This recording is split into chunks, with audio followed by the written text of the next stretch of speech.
Oh! Man. We hit the remote on these jokes. There you go. You ain't done. You ain't done. Hey, man, what? You got another one. Hold on. You ain't done. Man. Ah. Oh. Ah. Oh. Ah. Hey! That's the one right there, boy. That's the fire right there. If not, here's what to do. To the daily bread. Oh, usually help you to succeed. Just like he to Joaquin. The boy graduated from college. Got so much knowledge. Man. Oh, man. Man.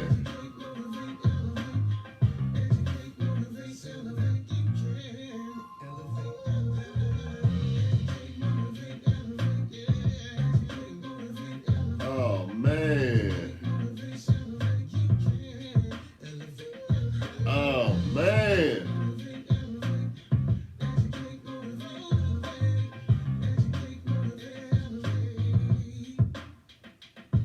I just heard him dance. The new system I'm working with. What? That's the new system. Sound better on. What new system? These the same old raggedy headphones. These the same old raggedy headphones from. These the same old raggedy headphones. The ones that got you to 140 shows. Whoa! Yeah, I know how to get. Where the confetti at, bruh? Yeah, there you I go. said 140. There you go. You ain't see it falling. There you go. Hey! There you go. It's I in pick your my own mind. confetti. It's in your mind. It's in your mind. Oh! We at 140. And you gonna pick all that paper up, don't matter. Good evening, good evening, good evening. Hey, boy. Good evening, good evening, good evening. Hey, boy. Man, felt like I wasn't here last week, man. So you what? Oh. Oh. Oh, I thought. Oh, my bad. Oh, my bad. I thought I was here, bruh. I was, nah, man. I was out in goddamn sunny, breezy California. I took all them shorts out there with me, man. Boy, I couldn't even wear those shorts out there. It was cold. Man, I couldn't even wear those shorts out there, Mike. Come on now. Not Boy, man, but, oh, man. Woo. Boy, but God showed me some stuff out there. Good evening. Man, we just talking, man. This got a show going on, bro. Yes, sir. Yes, sir. Oh, why you ain't tell me? They Oh, would- no. Hey, Holmes. They would. Hey, Holmes, why you ain't tell me we was on the show, essay? But, man, what a week. That's all I can say, man. What a week. Good evening. I'm your host, Joaquin Thompson Sr., coming to you live from Lil Burn. Lil Burt, Lil Burn. me and the homie, What's it, me and the Sunday homie DJ, Sunday school. DJ Sunday School. Man, where y'all come up with these names at, bruh? We got one for you. We just ain't dropped it yet. But yeah, man, just really excited. Man, them lights bright. It's me or something. Like I need some shades on or something, bro. You want me to show you? But you that cool? yeah, man, it was an outstanding week. Went out to was out in California last week, celebrating my birthday with my outstanding, top of the line, one of a kind wife, Tanya Alfred Thompson, the Rock, the ROC of the Thompson family, and man, just had a ball out in California. And for those of you all that are joining, before I jump ahead, for those of you all that are joining the show for the very first time, my name is Joaquin Thompson Sr. I'm the host of the Daily Bread Radio Show. And the Daily Bread Radio Show is, we're celebrating episode 140. This is our 140th episode, and couldn't be more excited. I mean, it seemed like the first time. And I always go back to. I don't know about other people, man. Sometimes people, it's good to go back and look, just kind of taste. But I go back, man. I went back this week and was listening to episode 1. I listened to episode 1. I think it was like 1 and episode 7. That sounds like, man, light years ago. But we celebrated 140 this week, and that number sounds crazy because 10 shows from now we'll be doing 150. Not to rush things, we're not rushing, but just thankful. And this show is about personal finance from a spiritual perspective. A couple things I want to get out the way. The number to the show, 678-381-1973. 678-381-1973. You're welcome to give us a call. Let us know what's on your mind. Let us know what you're thinking about. Let us know how you're thinking. Let us know how we're doing. You might have a question related to personal finance. And the thing that we do here is we talk about personal finance, and we talk about, kind of like the old Clint Eastwood movie, the good, the bad, and the ugly of financial literacy. And one of the things that I'm really excited about in 2020 is, God continues to put me in front of people to share with them ways that they can improve their financial life, improve their legacy, improve the way that they teach their children, improve how they teach their friends, family, co-workers, because every day, every single day that I'm on this earth, something comes to me that's related. I mean, literally, I could take my phone out and just show you. I mean, between text messages, people calling me, the work that I do, the things that happen in life, every time it's all tied to financial literacy. And I'm so passionate about it because the stuff that I see and the stuff that God brings into my vision, it's like you can't, it's undeniable. The stuff that's going on in the world related to financial literacy, I think sometimes because people stay in a certain area or they're from a certain region, they think that it's like that in Atlanta, or it's like that in Florida, or it's like that in Orlando, it's like that in Miami, or it's like that in North Carolina, it's like that in South Carolina, it's like that in... But the truth of the matter is,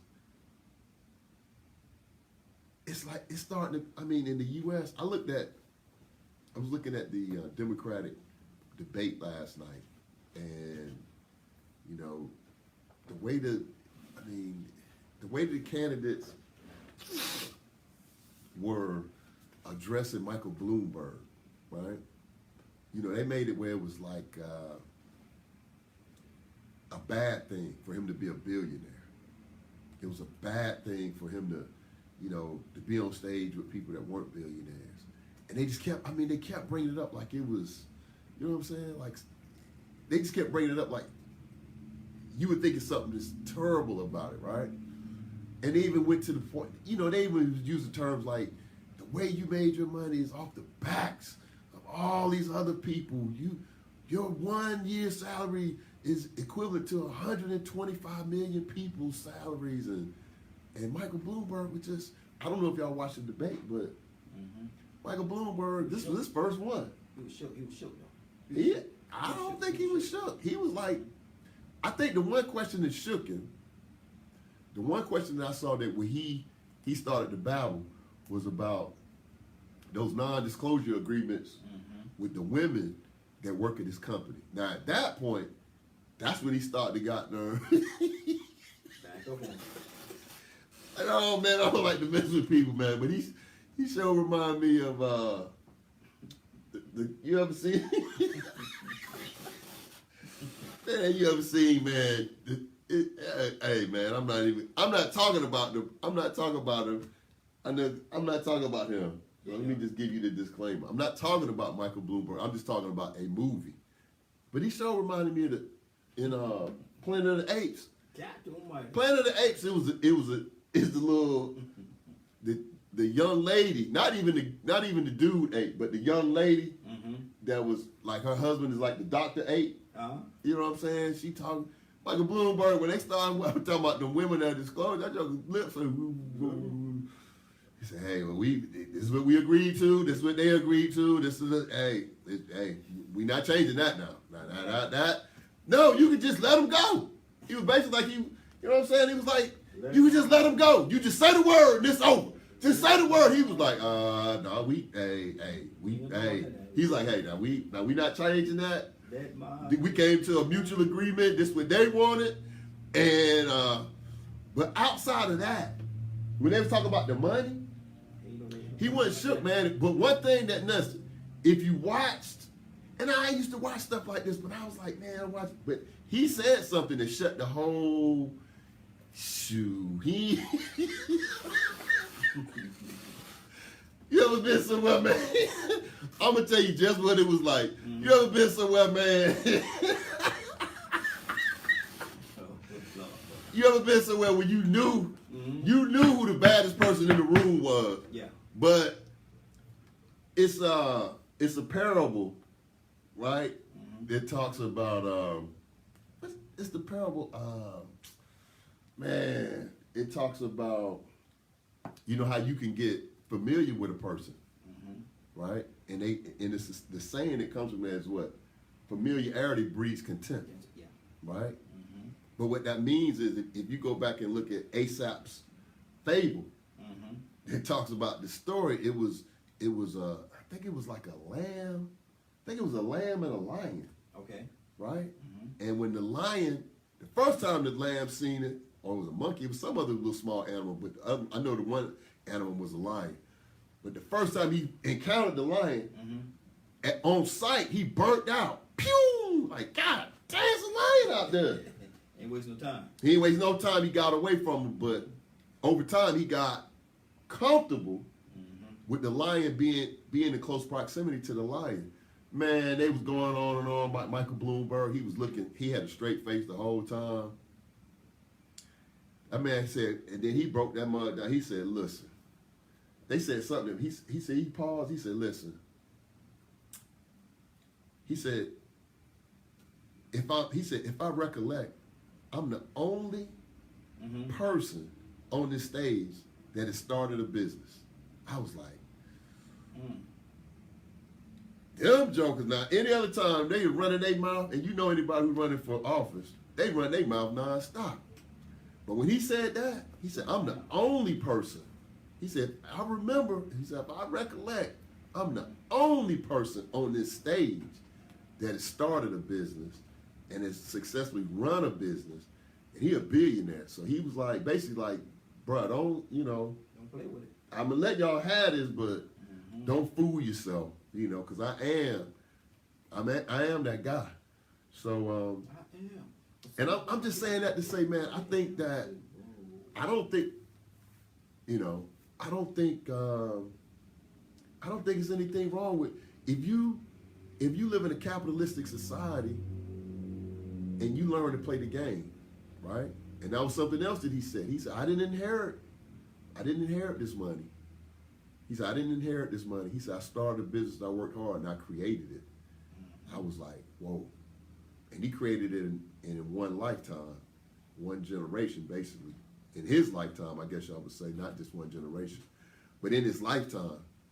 So I'm saying that to say, man, it's just, it really comes down to, what we talk about a lot on the Daily Bread, which is, what you let run around up here. You know what I'm saying? It's like, at some point, he had to put that number in his mind, and he had to sacrifice and grind for some different things. And, I think it's, I always look at it. I was like, if one man can attain $1 billion, I know I could do 100 million.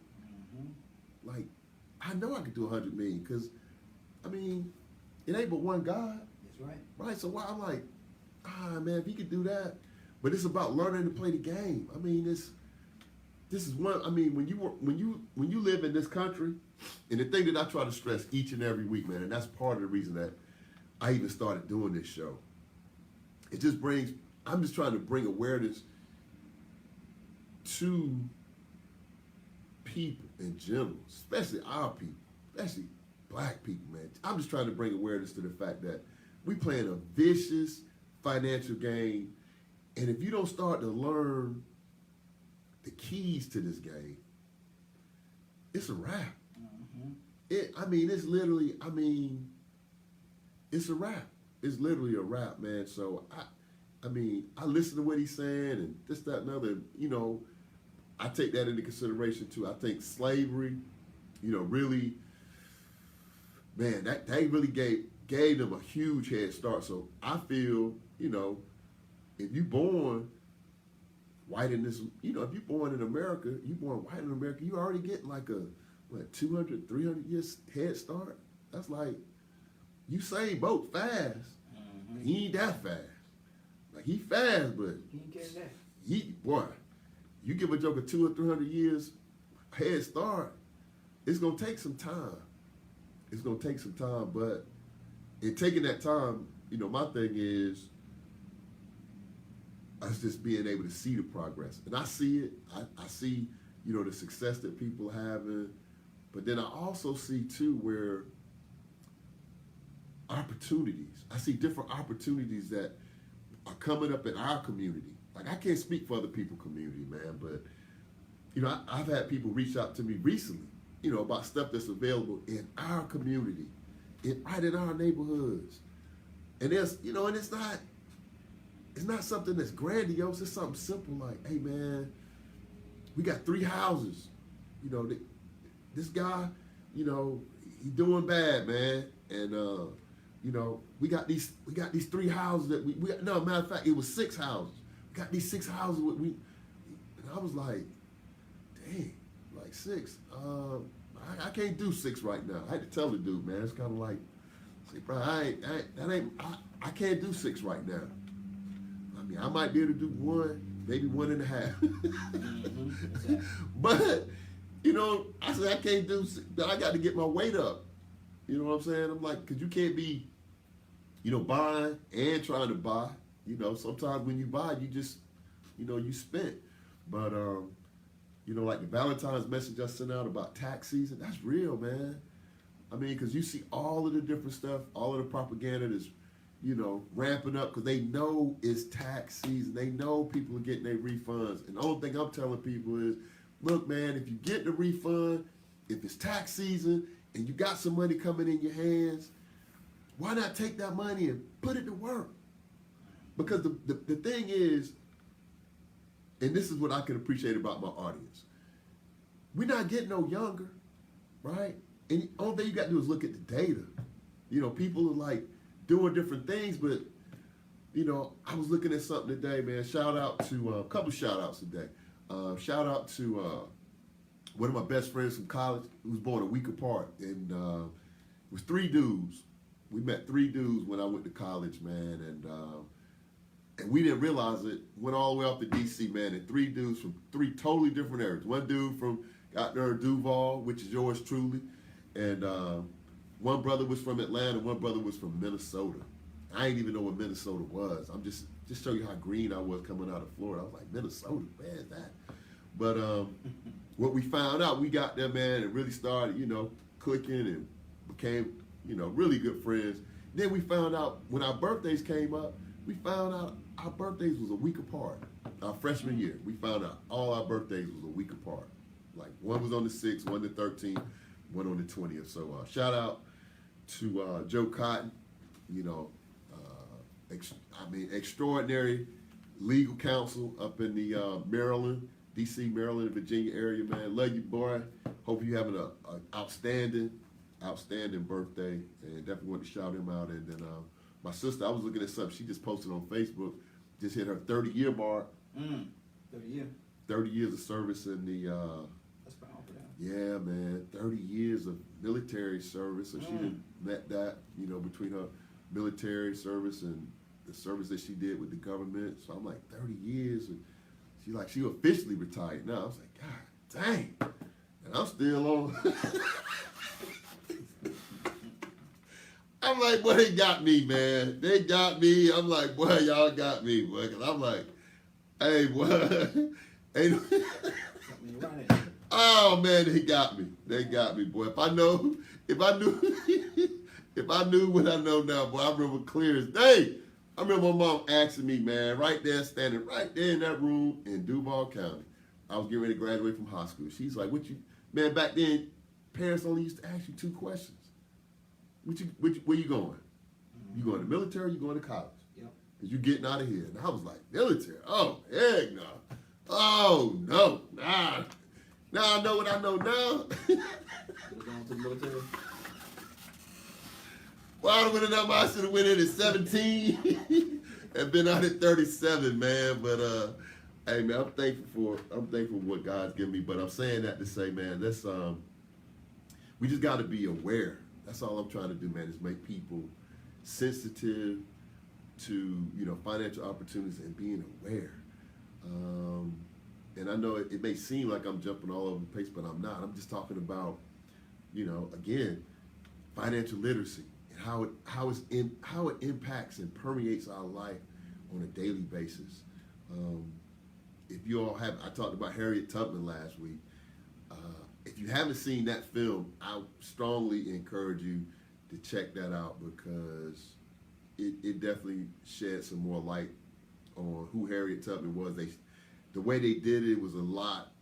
Sometimes because I know my wife, she really can't stand to watch them like slave movies and that kind of stuff, but this was done a different way. I mean, she was definitely, trailblazer, trendsetter, heroine, and it just had so many keys that were metaphors for, financial freedom. Just getting to another, just a mindset of getting to another place. So, if you haven't checked out Harriet Tubman, I would definitely say, go out and check that out. And on this week's show, had a couple of different topics I wanted to touch on because, again, we get ready to get into, we're going into March. So 2020, going into March, and man, I have to apologize. I'm gonna apologize up front. Y'all know I'm crazy, but I was flying out to California, man. This is a true story. I'm flying out to California. All this stuff is going on with the coronavirus and everything. So me and Tanya, we shoot out there. We on the plane, but I'm looking around, man, and some of these cats, man. And it's funny how, when things happen, our I guess you would say our filter shift, right? Like when we had 9/11, then everybody that you saw that looked, from the Middle East or whatever, you was like, oh shoot, I don't want to be on no plane with these cats. Oh, man, you get on the airplane right now and you see some Asian cats with the mask on. Man, I was like, then I get home, man. Why I get home, man, and now I'm getting off. I'm sneezing, I'm coughing. I'm like, oh no, it was that plane, man, with them people, man. But it just shows you how our minds work. But but on a real note, went out to California. A couple of things I want to bring into this week's show from California. One of the big ones, this gentrification. Man, listen. I know we joke on the Daily Bread. I know we talk about different things, but let me say this one thing. I'm gonna say this one thing, and I want everybody to take heed to what I'm saying. I want you to share this with somebody. I'm gonna tell you something that's real. This is really happening. I've had this brother on, one of my guests, Thomas T.J. Lofton, out of Compton. He's a real estate developer. He's a celebrity car builder. He's one of the pioneers of the lowriders. He was one of the first guys out in Compton that, were designing lowriders. That's how he made his wealth initially, and then he pivoted into real estate. But let me tell you something that I think is extremely important for us to understand. Now, we laughing and joking and talking about this gentrification. Mm-hmm. Bro, let me tell you something, man. Live in Atlanta, from Jacksonville, got family throughout Florida. So I'm just talking about just the places I've been recently. And when I say recently, I would say in the last year, right? In the last year, I've been from Atlanta, Jacksonville, Orlando, Miami. I done been to Brooklyn, New York. I done been to Harlem, New York. I done been to New Jersey. Just came from San Francisco. In San Francisco, I was in San Francisco, and then we went over into Oakland, right? And then I've been to a couple other spots. But just them, just major cities, right? Atlanta, New York City, not Manhattan, Brooklyn. I was in Brooklyn. I was in Harlem. I was in Miami. I was in Orlando. Went to San Francisco. Went across that bridge. Went to Oakland, right? This gentrification thing is real. Mm-hmm. Listen, I'm gonna say it again. This gentrification thing is real. And we really don't, I'm just trying to sound the alarm. Because when I tell you, I don't know where we're gonna be at in 10 years. Mm-hmm. In 10 years, I really don't, man. I'm just being honest with you. It's the truth. I went to Oakland. These people are like, now, you know how you go and visit somewhere, you just have a conversation. You meet different people. I'm talking about from being I'm on a trolley car in San Francisco to the Uber driver that's a native Asian American in San Francisco. This is this guy from San Francisco, but he's of Asian descent. Older guy, like in his 60s, mid 60s, whatever, going into his 70s. So we jump in the Uber, we downtown San Francisco, we coming back up, going back down to the Fisherman's Wharf. This man is breaking down to us what it was like to grow up in San Francisco, and then he came back and was like, he said, I was born and raised here, I've been here all my life.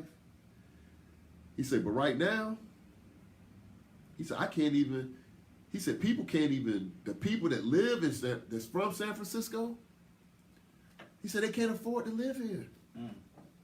He said, I've been here all my life. He said, I was born and raised in San Francisco.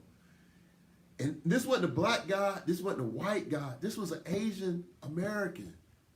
He said, I was born and raised in San Francisco.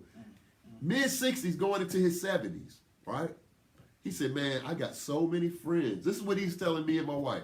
He said, man, I got so many friends that, they want to stay in San Francisco. Their families are in San Francisco.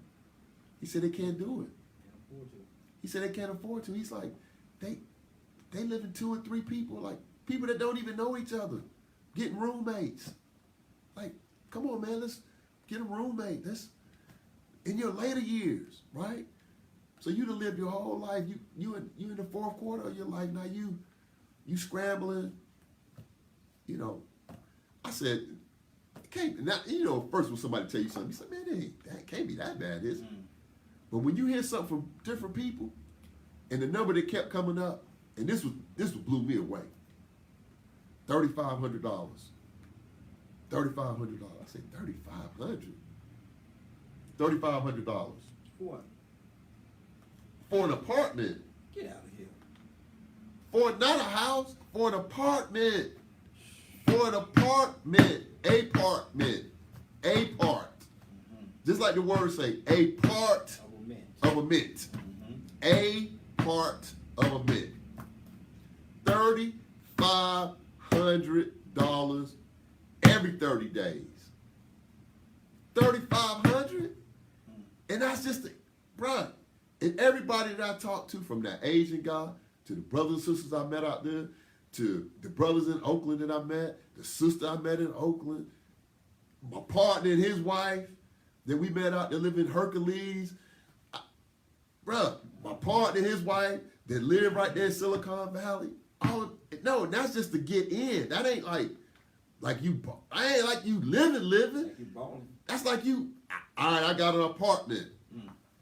It ain't that bad. It's $3,500. I was like, what? Oh man, $5,500 ain't nothing. I said, 55, $5,500, $5,500 every 30 days. $11,000 every 2 months? 11, 15, 16,500 every 3 months? And I mean, I went all over, right? And what's happening, man, is just you could literally see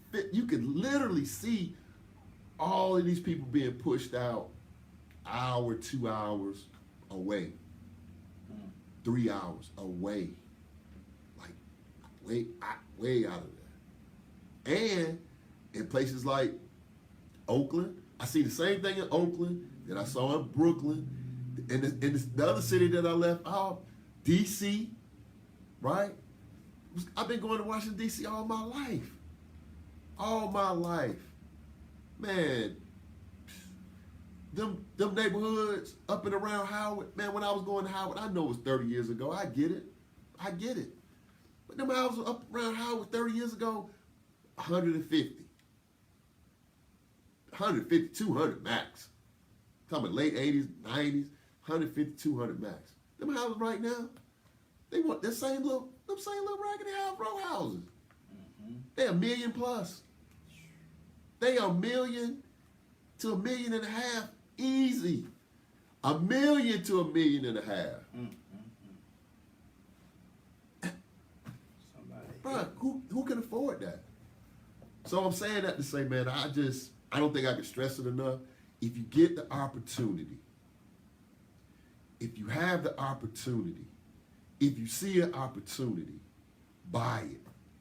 I don't care what it is. Shack, if it's a rundown house, if it's a vacant lot. If you have a vacant lot, it's cheaper for you to build a house than to buy a house. On a vacant lot. Because they ain't making no more land. Even if it's a vacant lot, buy that thing, man. Buy it. I promise you. Our kids and our kids' kids, I'm like, where they gonna stay? Where they gonna live? And that's part of when people say generational wealth. Let me break that down a little bit for you all. This one guy said recently. He said generational wealth is where you have at least 3 generations impacted by your finance or your financial situation. So technically, generational wealth would be you have enough income that you could go down 3 generations and still have money left. Something still left over, right? Listen, I ain't even talking about generational wealth. I'm talking about I got a grandson and a granddaughter. 10 years from now, they'll be in college. 10 years from now, he'll be 19. Then he gonna turn 20. I'm like, inside of Atlanta? In Atlanta. Bruh, inside Atlanta? Bruh, it's about to be a wrap. That whole belt line they talking about, it's about to be a wrap. I'm talking about a wrap. Wherever you can find some land at, even if it's outside of the immediate area. And this brother, I gotta give credit where credit is due. And we done had TJ on here at least 2 times. Yeah. And with TJ, when he first came on here, if that dude did not if he didn't crack the matrix right on this show, and when he was cracking it, I was like, really? I read the book. He had a book, Monetizing Generational Wealth. You can Google it. Monetizing Generational Wealth by Thomas T.J. Lofton. He brought the book on the show. As soon as he brought the book, I brought the book from him. Well, I purchased the book. Let me just say it, be grammatically correct. I purchased the book from him. I went home and read the book that weekend. I read it cover to cover. That man was, when I say dropping some science, forget the Matrix. He did the Da Vinci Code on this thing, man. He was talking about how all over the U.S. where they building these new stadiums. And I was like, really? He said, man, everywhere around them new stadiums, the property value just going through the roof. You ain't gonna be, and they in some of the poorest neighborhoods. The new stadium in L.A., he talked about that. Cornbread. Mm-hmm. Yep. The super producer, Cornbread, was in Las Vegas 2 days ago. He called me, hey man, hey cuz, what's going on? I said, hey man, what's going on? You all right? Bruh, you gotta buy something in Vegas. You gotta buy some property in Vegas. I was like, what you talking about? He said, man, they putting that new stadium up where the Raiders gonna play. He said, man, these people, man, they building houses left and right. They building townhouses, they building condos, they building apartments. They building everything out here in Las Vegas. TJ sat right here and he said, if you go around the country, TJ said the people in California are driving the market in Atlanta. When I was just in San Francisco, I met multiple people. Where y'all from? From Atlanta. Man, everybody from the Bay trying to get to Atlanta. I was like, what? Because, bro, these people out there, I just told you $3,500 a month. Do you know what kind of crib you could buy in Atlanta for $3,500 a month? Mm-hmm. Do you know what type of house you could buy? Well, you done went from an apartment, you got a nice crib and some land. And don't go too far out. Don't go out in the Conyers, in Covington, Loganville, down south, down there like Griffin. Not 3,500. You might have a farm. You might have a. You might have a subdivision. 3,500. Yeah. Boy, I'm trying to tell you, man. If you catch them right, 3,500. Catch them on the right day. Bro, and I listen, man. Listen. If you don't hear nothing else I say tonight, if you get the opportunity, even you might be saying, man, I already own a house. I live in a house. Okay, that's good. Okay, what about your offspring? Man, I don't have no kids. Okay. What about your niece? What about your nephew? Come on. Right? What about your grandmother? Right? Your grandmother. Cause you say, I ain't even from Atlanta. That's cool.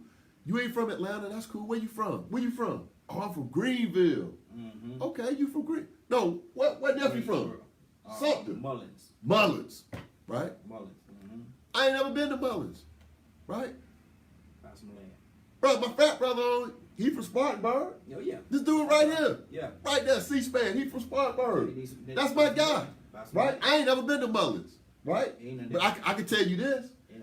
The people that are aging in Mullins, like they getting up in age, right?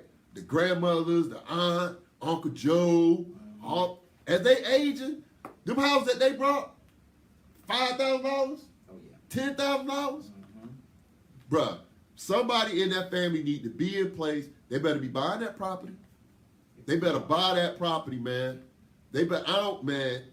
Listen, I'm telling you, one thing that I seen it for myself. That property and a place to stay, man, do you know how much the population is growing? Bruh, I'm telling you, man, it's gonna be hard. It's hard for a young person now to buy a house. The average house in Atlanta is $250,000. That's the average. Yeah. Don't start going down to the Midtown, Buckhead, Brookhaven, all of that, East Cobb. Bro, you young? No, bro. I ain't never been to Mullins, but guess what I would be doing? I'd be calling and looking. Oh, how much a house? Oh, 10,000? Oh, let me get one. Yeah, I'll take one of them. Yep, bet. Let me get one. Because one thing I know is this, and this is something else that I saw when I was out in California.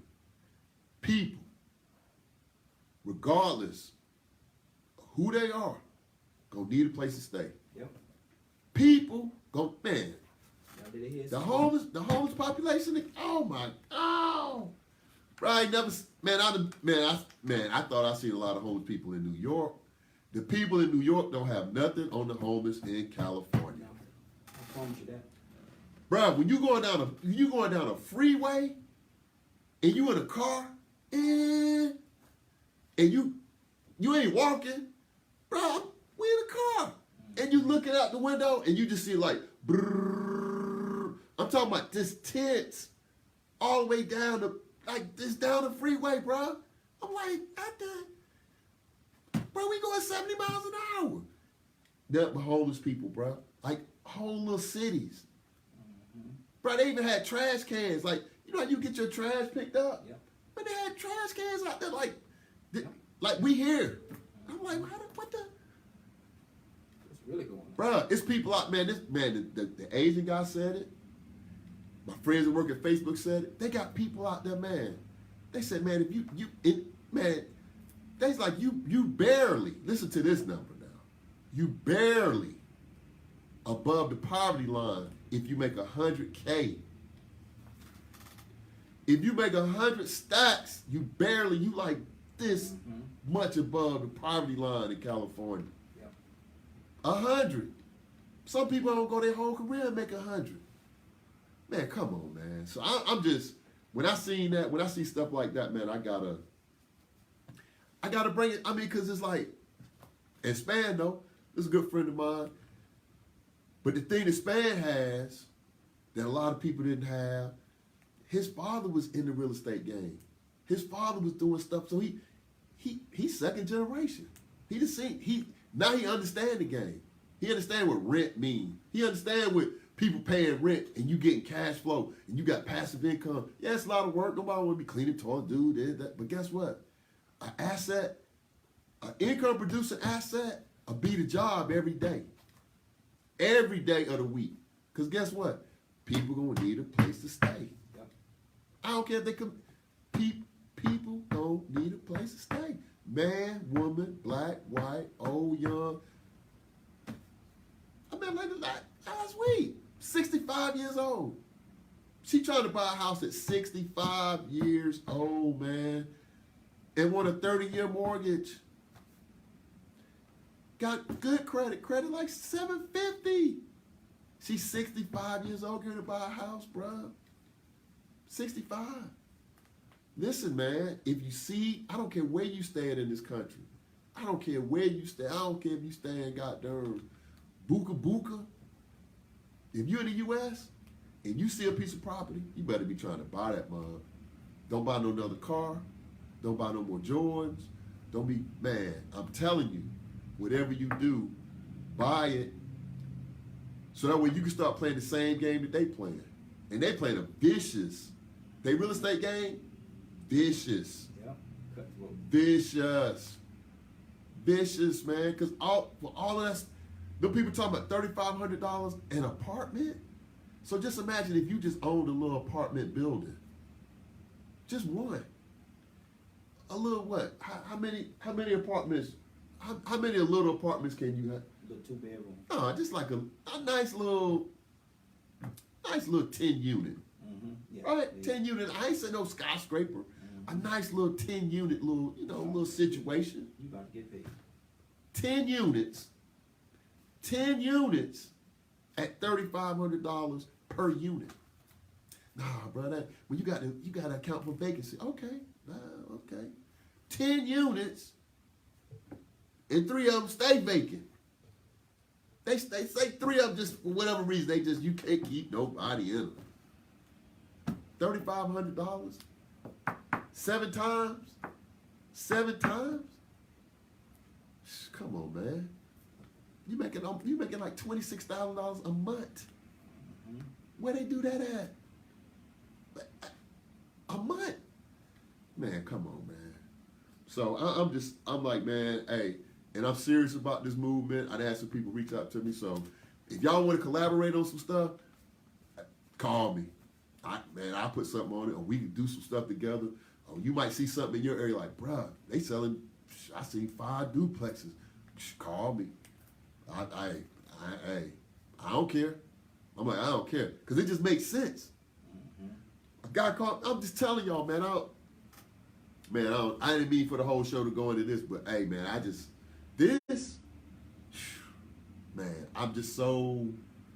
concerned about this one, bruh.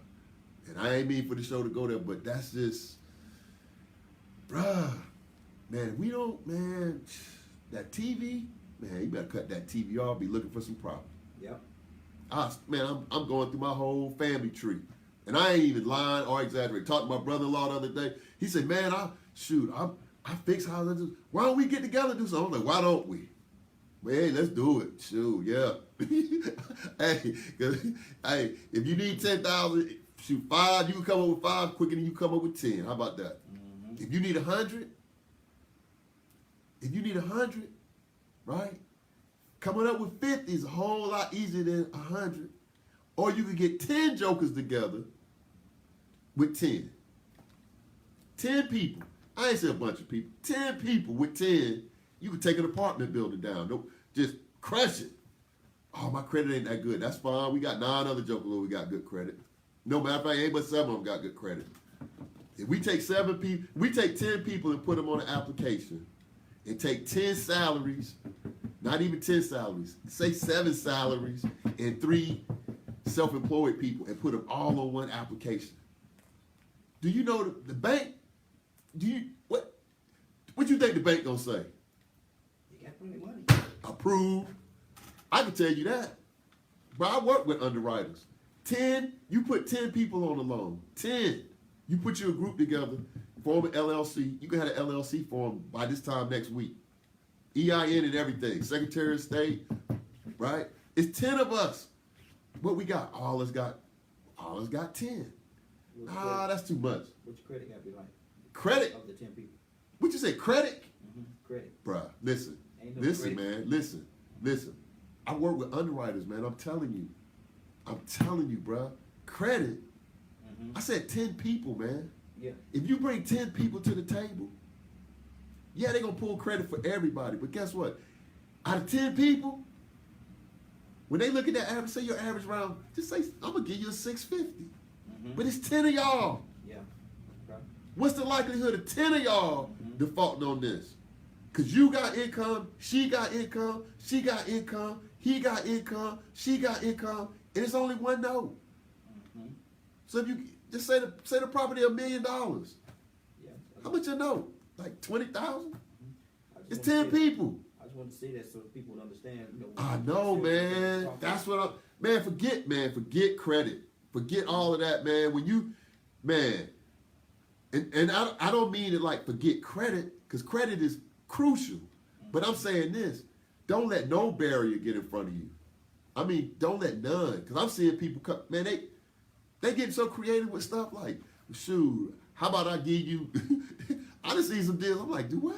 I'm confused, and I'm alone. I'm like, do what? I'm gonna give you 10,000 down, and then you're gonna take back a second mortgage for 20,000, and then we're gonna lease it back to them for 6 months. Then we're gonna refinance it and cash out, and then we're gonna buy another. I'm like, dude, what? And guess what? It worked. Yeah. It works, man. So we just got to get out our own way. A lot of times we shoot ourselves down before we even get to the bank. Man, they ain't gonna approve that. Just like you just said, what about my credit? What about, man, it's 10 of y'all. It's 10 of us. Why we don't own no hotel by now? I just talked to one of my frat brothers about that, man. I'm like, man, I'm so salty about that, man. I don't know, man. The bronze, all the Greeks. Why ain't no Greek hotel right down here in Atlanta? We all have national events. We all have national conclaves, boulets, all these different things. We all in Jack and Jill. We all in 100 Black Men. We gonna be down here for the Celebration Bowl. Right, you could buy a hotel. Yep. Yeah, you could. Why? But that's another. But I'm just saying, man, get on that. Another thing I want to plug, you got to look up the Brown, and that's a fitting name for it. Brown, BROWN. Mm-hmm. Brown, the Brown Winery in Napa Valley. Mm-hmm. The Brown Winery in Napa Valley, man. I wasn't hip to Napa Valley, but I got hip to it, and the Brown, the Brown Winery is an African American owned winery in Napa Valley. That should be enough said. Man, we went to their, they taste us. I don't even drink wine like that. Man, if you tell me about some wine, last time I had some wine, man, it was like, It's a beautiful place too, man. I mean, like Boone's Farm or something, man. Oh Lord. Yeah, man, I don't drink wine like that. I don't know. I don't know what is it? Pinot versus, man, I feel like I'm a connoisseur at this point. But to go out and see some brothers and sisters, I'm talking about when you go to their tasting, when you go to their wine spot, when you walk in, you like, oh, it's some brothers and sisters on this, right? Bruh. I mean, and the feeling that you get, man, you just have to buy. I'm like, you got to buy something just to be, like, I got to support this. Yeah.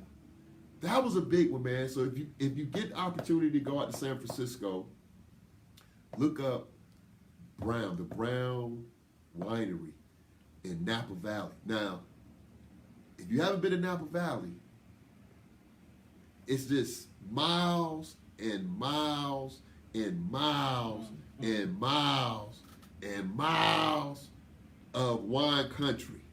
I'm talking about just one winery after another, after another. I said, my goodness, who out here working all of this, right? But to have a brother, and I was listening to their story, what did they start off with? They got a winery, they shipping wine all over the world now. They were saying, hey, we poured the wine in the, Barack Obama inaugural event, so on and so. But what did they start with? 10 acres. That ain't a lot of land, right? But you own it. It's your 10 acres. They start off with 10 acres in Napa Valley. 10. That ain't no lot. Even if it's expensive, that ain't a lot. You started off with 10 of them jokers, man. You know what I'm saying? So it's like, and you go from that to, now you got a winery? Man, they had some of the smoothest wine. It was, oh man, some of the best stemware. I'm all out there, man, with finger up. I'm ready. What you doing? I was like, hey, yeah, this some good wine. What's this? I'm like, Fred Sam, what's this? This is a Beaujolais? What's this? This is 19, what is this, a 76? Some champagne. Some champagne.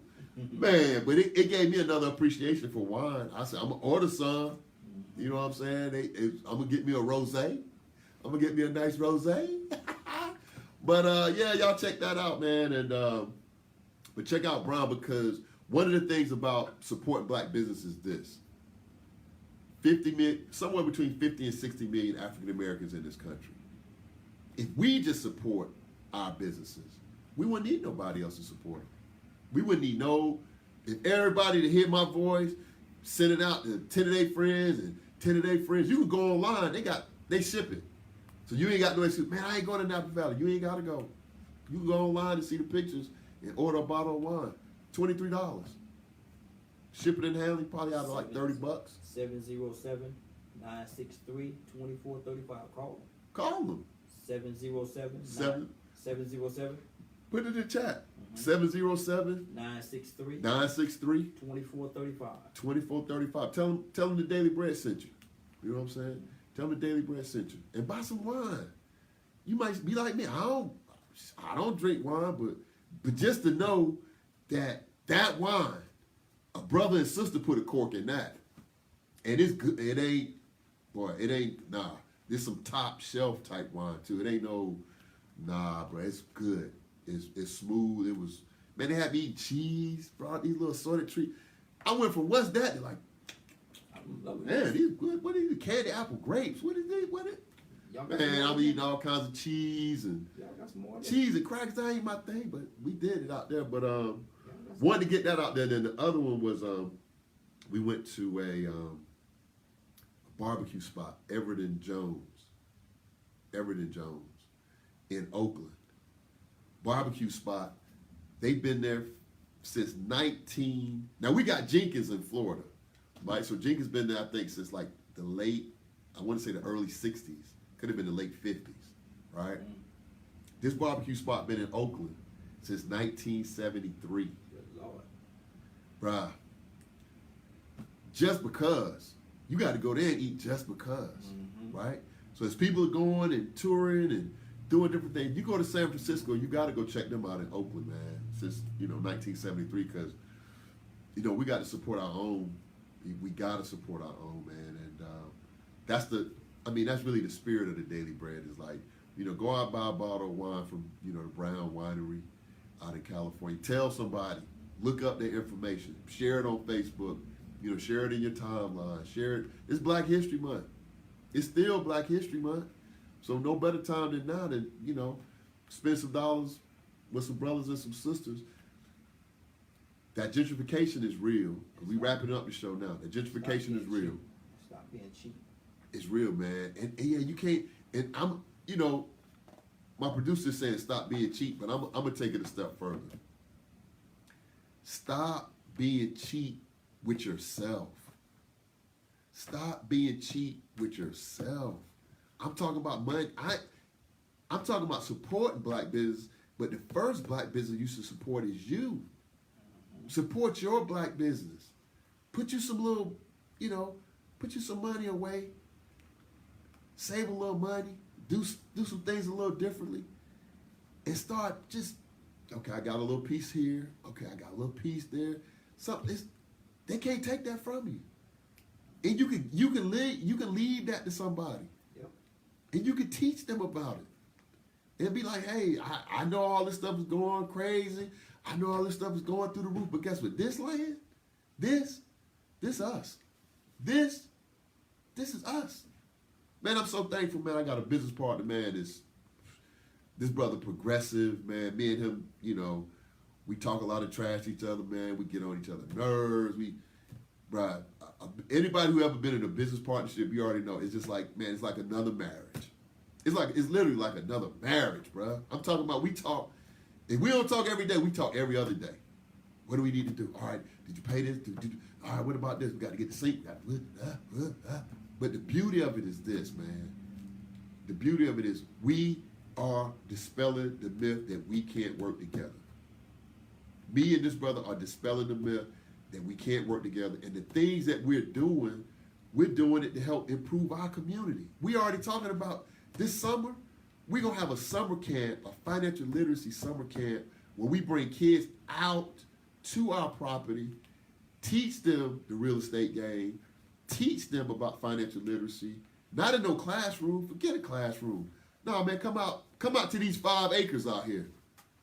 Come out to these 5 acres out here, and let's pitch a tent, and let's get down. Bring your parents too. So that way we can make it real. Yeah, bring them in so that way we can strategize. We can put this deal together, how we going to buy this apartment building. Right? Strategize what we going to build on these 5 acres. Bro, we get people doing that all over the country.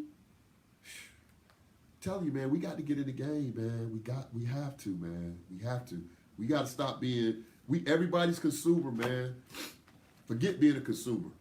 I'm going to tell y'all, I've talked about this book. I'm going to keep talking about this book because this book, man, if you don't have it, you got to get it. If you don't have it, man, listen, this book right here, it will change your financial life. This book, The Banker's Code. The Banker's Code by George Anton. This is a book about private money, right? Lending private equity money. And what is that? That's nothing more than you. That's you to put away some money somewhere, either you might have it sitting in some people got money just sitting in a 401k, right? You could have been and took that money, it's sitting in your 401k. Everybody happy now because the economy's doing good, Wall Street, but everybody ain't making money on Wall Street.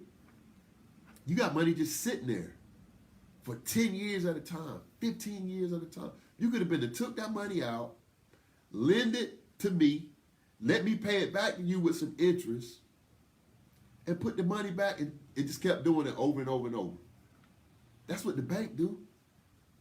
So you got to, man, listen, man. The Banker's Code. Man, get up on this, man. Get up on this game. See how they thinking. See how they doing it. Don't let nobody, I had a brother on here. I'm not going to name no names. I had a brother on here. I had a couple of different guests. I told this about, and we was talking about the life insurance piece. Man, you got to have $40,000 to do this. You got to have $30,000. It's nothing like you doing it for yourself. Because once you've done something, then you can say with confidence, like, nah, not exactly. How you know? Because I did it. That's how I know, right? And I'm sharing that with you all tonight. I did it, and you can do it too. Start with something small and just let that little acorn, just that one little acorn grow into a mighty oak. Not a pine tree, an oak tree from one acorn, man. So that's what we got to get on it. It's 2020. We almost out of the first quarter in 2020, man. If we don't do it now, then when? I'm just asking the questions. If we don't do it now, then when? When are we going to do it? If you're not going to do it for yourself, do it for somebody else. I'm being dead. I mean, we laugh and joke on the day, but now I'm like, bruh, if you're not going to do it for yourself, do it for your kids and your grandkids. Learn this game, man. These people running for president, all of them financially well. All of them, and they done had a 300-year head start, so that ain't impressive. But at the same time, somebody giving them the game, bruh. Somebody's literally sitting them down, teaching them the game. Like, we learn street, we love to talk about what we learned. My uncle, yeah, he taught me how to this and that. Yeah, you could train it. You could program a kid to be successful. You can program them. You can literally program them. I was thinking about the Ball brothers this week. They dad was like, oh, that sounds crazy. Yeah, I'm doing what? Jumping off of this, doing that. He getting ready to get another son in the NBA, second son, and then his third son going to be right behind him. He going to have 3 kids in the NBA that he programmed them to be into that. So I'm saying the same thing where it's like we started fusing this financial literacy early enough with these young kids. When they get 14, 15, and you are educating yourself too, when it's time for them to get a mortgage, no problem. Why? Because you know people who do mortgages. Hint, hint. If you know anybody that need a mortgage, call me. I'm talking about real estate, investor, and or if you want to buy a house. Either one. I got access to capital. $30 million in counting. People think I'm playing, but I'm telling you, we need to get this money and use it. So I mean that's it, man. But just if y'all got some referrals from me, I'm not bashful. I need referrals. That's the lifeblood of my business. Contact me.